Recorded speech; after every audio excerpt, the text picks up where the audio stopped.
Assalamualaikum warahmatullahi wabarakatuh. Salam sehat sahabat maslahah. Saya Ashili Ahidsti, moderator dalam talk show yang diselenggarakan oleh Lembaga Kemaslahatan Keluarga Nahdlatul Ulama LKKNU Daerah Istimewa Yogyakarta.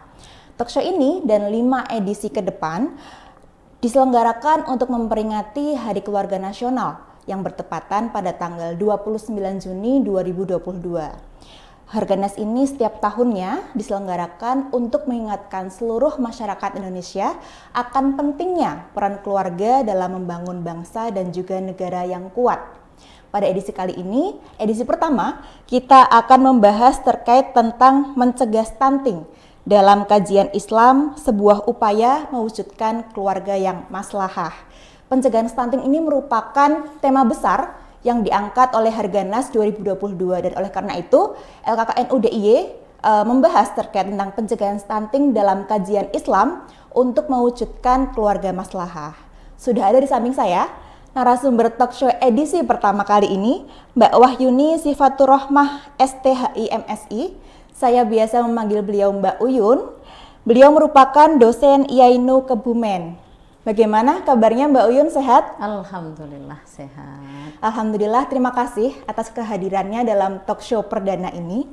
Mungkin untuk mengawali pertanyaan terkait tentang perspektif Islam memandang stunting ini, bagaimana sih definisi stunting dalam kajian Islam, Mbak? Terima kasih Mbak Hili. Ya, sebenarnya kalau kita bicara soal stunting dalam Al-Quran maupun hadis ya memang kita tidak temukan gitu ya. Tapi kalau yang dimaksud dengan stunting itu adalah kondisi anak, kondisi bayi yang gagal tumbuh gitu ya, yang bisa mengakibatkan pada kerentanan fisiknya atau kondisi fisik maupun jasmani maupun rohaninya gitu ya, tidak bisa berkembang dengan baik. Begitu maka Al-Quran sangat tegas di sini memberikan perhatian penuh itu tentang bagaimana anjuran kita harus memiliki keturunan-keturunan yang tangguh ya, yang kuat itu, kuat secara imannya, kuat secara mentalnya, kuat secara kesehatannya gitu ya, kuat secara ilmunya begitu. Banyak ayat-ayat maupun hadis yang mendorong tentang itu atau menjelaskan tentang itu begitu. Karena ini kaitannya dengan bagaimana tugas kekhalifahan manusia gitu.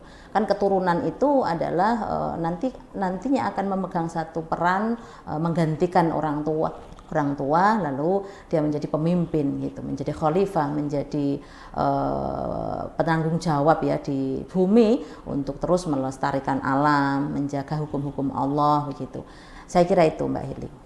Baik, lalu ketika kita membicarakan Islam untuk memandang stunting, bagaimana dalil entah itu dalam Al-Quran maupun hadis? Karena tadi kan disebutkan bahwa memang tidak ada kata stunting kayak gitu, tapi gagal tumbuh dan itu berkaitan dengan kerentanan seperti itu, Mbak. Iya, sebenarnya ada banyak ya ayat-ayat yang secara sharih ya, secara jelas disampaikan dalam Al-Quran. Salah satunya itu adalah dalam surat An-Nisa ayat 9. Di sana dikatakan Bismillahirrahmanirrahim, wal yakhshal ladzina law taraku min khalfihim dzurriyyatan dhi'afan khafu 'alaihim falyattaqullaha wal yaqulu qawlan sadida. Yang kalau kita terjemahkan, sebaiknya orang-orang itu merasa khawatir jikalau meninggalkan keturunan-keturunan yang lemah ya, dzurriyyatan dhi'afan. Ini kalimat yang tegas gitu ya, menggambarkan tentang bagaimana orang tua itu harus memiliki satu kekhawatiran apabila memiliki generasi yang lemah gitu ya. Lemah itu bisa dikatakan lemah fisiknya ya, karena terganggu kesehatannya misalnya, baik kesehatan lahir maupun batin. Kemudian juga bisa lemah iman misalnya ya, yang kemudian akan bisa menjadikan nasib anak ini menjadi tidak baik begitu. Kemudian ada juga lemah ilmu gitu ya.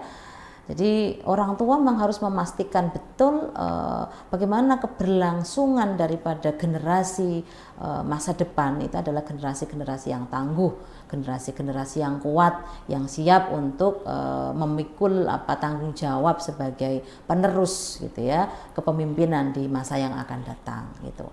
Nah, sejalan dengan itu dalam hadis juga dijelaskan ya bahwa Nabi Muhammad menyukai atau sangat mencintai umat ya, orang mukmin yang kuat gitu. Habul mukmin ya qawiyun gitu. Yang paling disenangi itu adalah orang mukmin yang kuat. Sebaliknya yang tidak disukai itulah orang-orang mukmin yang lemah itu. Ini kan sangat jelas sekali konteks ayat itu adalah bagaimana orang-orang mukmin itu harus memiliki kekuatan dalam arti tangguh ya, tangguh secara iman, secara ilmu, secara ya segala-galanya begitu, sehingga dia bisa menciptakan kehidupan yang baik gitu ya, menciptakan satu kehidupan yang penuh dengan kebahagiaan begitu. Saya kira itu. Ketika tadi dalil-dalilnya itu mengatakan bahwa kondisi yang buruk itu adalah yang lemah ataupun rentan, apa sih Mbak faktor-faktor yang menyebabkan kerentanan itu terjadi yang berhubungan dengan stunting? Bicara soal faktor stunting ya sebenarnya banyak sekali ya. Kalau WHO sendiri juga sudah punya kriteria gitu atau faktor-faktor itu. Tapi kalau menurut saya itu dalam konteks agama itu ada 3 hal yang paling mendasar, yang paling pokok ya. Bahwa stunting itu atau generasi lemah itu bisa terjadi apabila memang kurang asupan nutrisi ya, istilah makanannya kurang bergizi ya, tidak terpenuhi unsur-unsur dalam bahasa kesehatan ini 4 sehat 5 sempurna gitu ya, tidak bisa menjamin bagaimana tumbuh kembang anak itu bisa optimal gitu. Kenapa? Karena makanan itu kalau sudah kita serap dalam tubuh itu kan kemudian menjadi 3 ya. Yang pertama itu adalah menjadi darah ya, menjadi darah. Kemudian yang kedua itu adalah tersimpan dalam saripati. Kalau itu laki-laki akan menjadi sperma, kalau itu perempuan akan menjadi ovum. Yang kalau itu tidak ketemu, itu akan laki-laki bisa mimpi basah setiap bulan gitu ya. Kalau perempuan itu akan menjadi menstruasi begitu. Nah, lalu yang ketiga itu makanan akan menjadi kotoran. Nah, kita tahu bahwa makanan ini adalah kebutuhan pokok ya. Kebutuhan pokok, apabila asupan makanan itu terpenuhi dengan baik, maka akan menjadikan kehidupan itu juga menjadi sehat gitu. Nah, itu yang pertama. Dalam hadis dalam Al-Quran juga banyak disebutkan tentang bagaimana Nabi gitu ya menganjurkan kita harus memilih makanan yang menyehatkan. Dalam Quran juga dikatakan di sana, wahai orang-orang yang beriman gitulah, makanlah dan minumlah segala yang ada di bumi ini yang halal, yang thayyib ya. Artinya apa? Makanan yang harus dikonsumsi itu tidak hanya halal saja ya, halal dalam konteks cara memperolehnya, halal dalam konteks zatnya misalnya gitu ya, tapi juga harus dipastikan thayyib. Thayyib itu apa? Menyehatkan. Jadi makanan-makanan yang kita konsumsi itu harus dipastikan kebaikannya gitu ya untuk tubuh kita gitu. Itu yang pertama gitu. Kemudian yang kedua, stunting itu juga bisa diakibatkan oleh pola hidup yang kurang baik, pola asuh yang tidak benar gitu ya, terutama misalnya pada faktor kebersihan gitu. Makanya agama sangat tegas di sana bahwa kebersihan itu bagian dari iman gitu, karena kalau lingkungannya bersih ya, menyehatkan itu, maka kehidupan juga akan bisa berjalan dengan baik, dengan normal gitu. Tapi kalau kemudian kotor akan memicu banyak penyakit gitu, sehingga akan juga mengganggu sistem kehidupan manusia begitu. Itu yang kedua. Lalu yang ketiga, kaitannya dengan seorang ibu ya, seorang ibu yang memiliki balita atau seorang ibu yang sedang hamil, ini harus dipastikan gitu ya kebahagiaannya, kenyamanannya oleh seorang suami. Kalau suaminya memberikan penuh kasih sayang, kebahagiaan, baik secara lahir maupun batin, maka insya Allah anak yang dikandungnya atau anak yang disusuinya ini juga akan tumbuh dengan penuh kasih sayang, penuh dengan kebaikan gitu. Nah, menurut saya 3 hal itu yang paling pokok ya menurut saya kalau dalam konteks agama itu, Mbak. Berarti tadi ada 3 ya secara garis besar yang mempengaruhi atau menjadi faktor dalam stunting itu sendiri. Makanan, kebersihan, dan juga kondisi ibu. Lalu ketika ketiga faktor tersebut menyebabkan stunting, apa sebenarnya Mbak dampak dari stunting itu? Ya, tentunya karena dari awal kita sudah melihat ada proses yang salah gitu ya, baik dalam proses memberikan gizi yang kurang tepat, kemudian pola asuh yang juga kurang benar, kemudian secara psikis gitu ya, seorang ibu tidak mendapatkan kenyamanan, kebahagiaan, ketenangan di dalam mengasuh anaknya, maka tentu dampaknya itu akan sangat besar begitu. Pertama tentu dampak tadi ya, stunting itu kan kondisinya lemah lah ya, lemah itu bisa fisiknya bisa tidak tumbuh secara sehat gitu, sehingga dia akan terhambat proses kehidupan selanjutnya begitu. Jadi kalau biasa kita lihat itu stunting itu kan kemudian dia menjadi pendek gitu ya, atau dia tidak sama seperti pada umumnya manusia, tentu itu juga akan sangat berdampak yang sangat besar gitu pada kelangsungan hidupnya gitu. Ibaratnya pendidikannya misalnya itu juga akan sangat terganggu. Apalagi stunting itu dampak terbesarnya juga pada faktor kognisinya, pada faktor otaknya gitu ya. Karena apa? Karena makanannya tidak terpenuhi gizinya, nutrisinya, maka otomatis juga cara berpikirnya juga pasti akan terganggu begitu. Itu yang paling berat menurut saya gitu ya. Jadi faktor fisik ya, faktor kesehatan jasmani maupun juga kesehatan mentalnya gitu. Dan yang tidak kalah pentingnya juga dampak yang biasanya muncul itu ya tentunya karena tidak memiliki sumber daya yang memadai begitu, sehingga juga ekonominya bisa terhambat begitu. Jadi sistematis gitu ya, dampaknya sangat sistemik gitu. Kalau sudah terjadi stunting seperti itu, maka bisa dipastikan gitu kelangsungan hidupnya akan sangat terganggu gitu, baik secara sosial gitu ya, secara pendidikan gitu, maupun juga secara kesehatan gitu. Itu menurut saya. Berarti secara garis besar ada beberapa dampak stunting ya, seperti mempengaruhi fisik, kognisi, karena itu berpengaruh terhadap tumbuh kembang otak, dan juga nanti pada akhirnya menjalar ke kondisi sosialnya, ekonominya, seperti itu. Lalu ketika kita mengkaji stunting dalam perspektif Islam, selain melihat dari segi Al-Quran dan juga hadis, kita tidak bisa untuk melepaskan dari pendapat para ulama. Sebenarnya bagaimana pendapat para ulama terkait tentang stunting itu sendiri, Mbak? Ya, sebenarnya karena tadi dalam Al-Quran sudah sangat jelas ya terkait dengan bagaimana kita dianjurkan untuk memiliki generasi yang kuat, generasi yang tangguh gitu.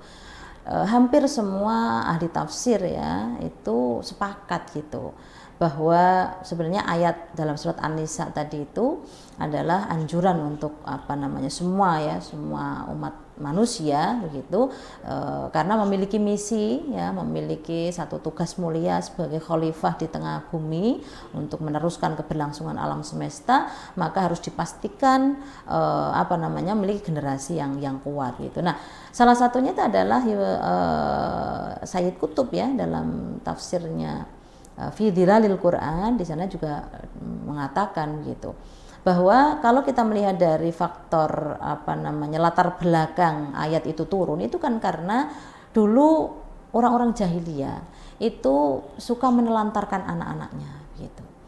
Itu sehingga apa? Karena anak-anak itu terlantar, kemudian ya bisa dipastikan kalau anak terlantar itu ya kemudian masa depannya tidak bisa baik gitu ya. Itu sehingga ayat itu turun itu. Ayat itu turun dalam konteks supaya kita semua manusia ini menyadari betul bahwa tugas kita ini adalah mengembangkan satu tanggung jawab begitu. Tanggung jawab menjaga alam semesta supaya tetap teratur, supaya tetap indah, supaya tetap nyaman, supaya tetap memberikan kebaikan kepada semuanya, kepada lingkungan, kepada masyarakat dan seterusnya begitu. Lalu kemudian ada juga beberapa ulama misalnya kayak Yusuf Qaradawi misalnya, itu juga begitu ya. Bagaimana kalau kita memiliki generasi yang kuat, generasi yang bisa dibanggakan ya, generasi masa depan sebagai pemimpin bangsa, pemimpin negara, pemimpin masyarakat ya, itu harus betul-betul disiapkan sejak dini gitu, bahkan sejak mulai di kandungan begitu ya. Dan masih banyak tokoh-tokoh yang lain, diantaranya juga ada Jamaluddin Atiyah itu ya, yang kemudian memiliki secara khusus gitu ya, ada maqasid alal usrah gitu, yaitu bagaimana caranya kita menciptakan keluarga itu yang baik gitu ya, yang bisa ya itu tadi bisa dibanggakan gitu ya.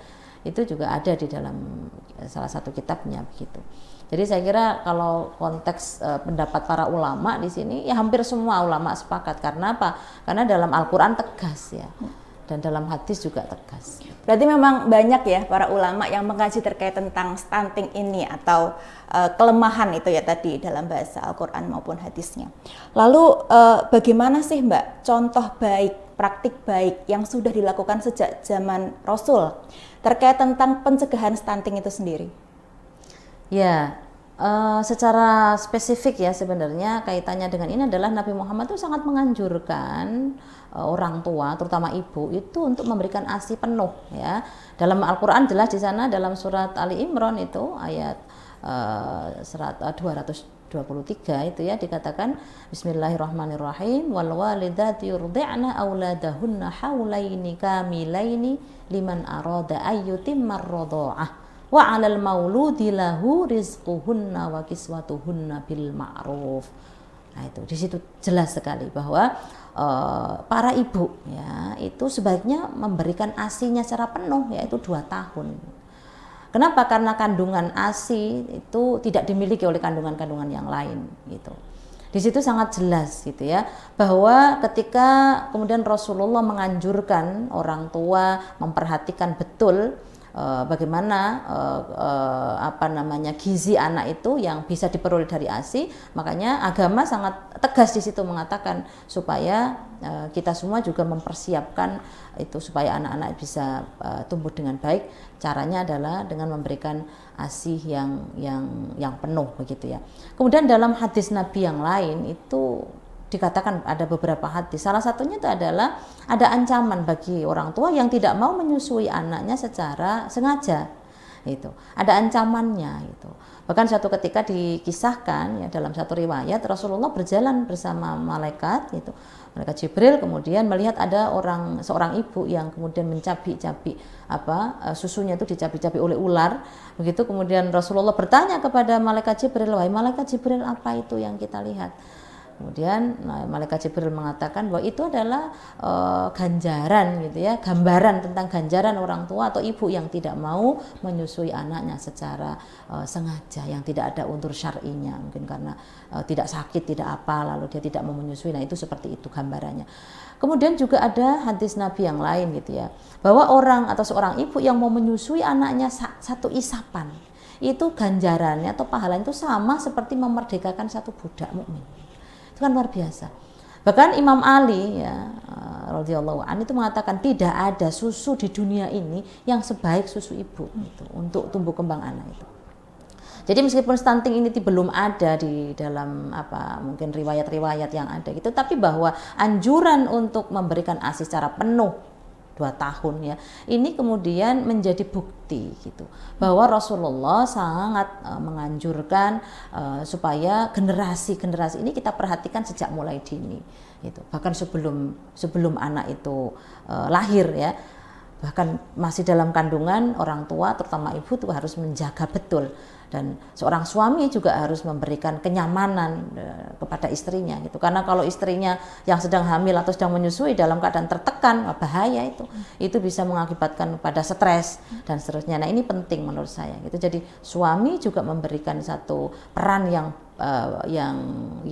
kuat atau peran yang luar biasa di sini, yaitu harus menjamin istrinya dalam keadaan yang tidak stres ya, dalam keadaan yang baik, terpenuhi kebutuhan lahir dan batinnya.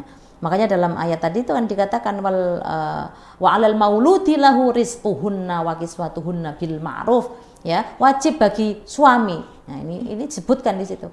Kalau seorang istri disebutkan atau ibu disebutkan dia sebaiknya memberikan ASI-nya secara penuh, maka suami juga wajib. Alal maulud itu adalah orang tua laki-laki, wajib kepada suaminya untuk menjamin kebahagiaan istrinya. Jangan biarkan dia stres Jangan biarkan dia tidak terpenuhi hak-haknya. Itu artinya apa ya? Makanannya juga harus dijaga, ya, kelelahan tubuhnya juga harus dijaga, bahkan mentalnya juga harus dijaga, tidak boleh stres. Nah itu saya kira bagaimana kondisi atau zaman Rasulullah itu terkait dengan mencegah gitu ya, mencegah terjadinya stunting.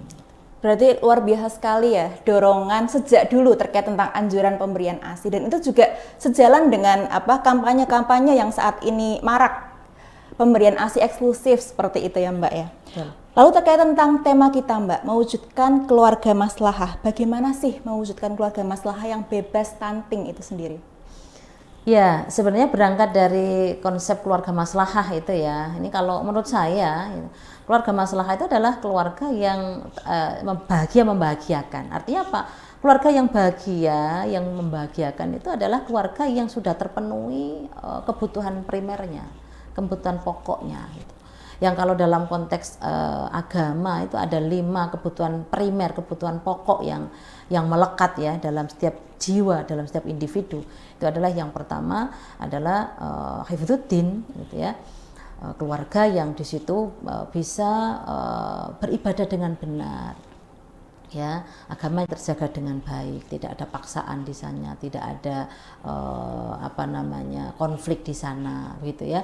Jadi orang yang bahagia itu adalah keluarga yang di sana digambarkan mereka nyaman gitu dalam menghadapi kehidupan, baik dalam beragama. Kemudian yang kedua juga hak untuk hidup ya, atau hifdzun nafas, itu menjaga jiwa itu. Jadi seorang orang yang bahagia itu adalah orang yang tidak ketakutan gitu ya, orang yang tidak merasa tertekan oleh apapun gitu. Jadi orang yang merdeka dalam arti kata dia tidak merasa tertekan oleh hal-hal yang mungkin ancaman dan seterusnya gitu ya. Dia hidup secara normal, secara baik begitu.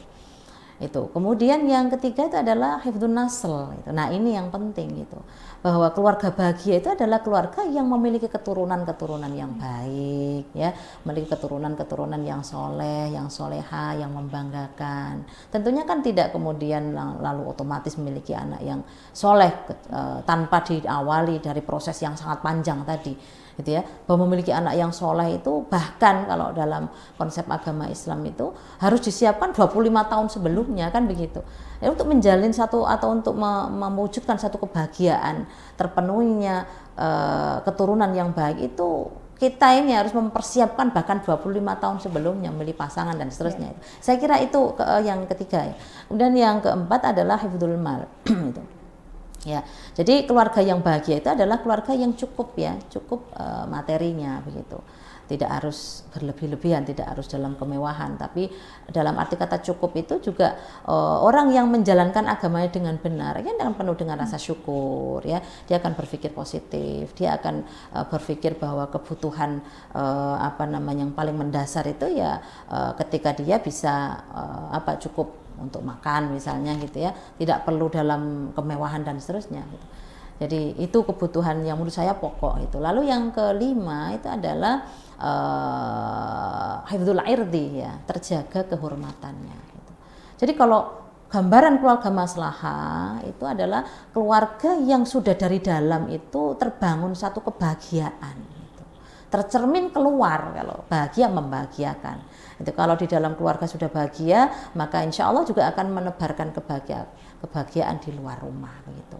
Nah, keluarga yang bahagia membahagiakan itu tentunya kesehatannya juga terjamin tadi ya. Kalau hifdzun nafas tadi kan kebahagiaan kesehatannya terjamin gitu. Tentunya anaknya hidup sehat, keluarganya juga hidup sehat, sejahtera gitu ya, tidak ada penyakit, tidak terganggu. Anaknya hidup secara sosial juga baik gitu ya.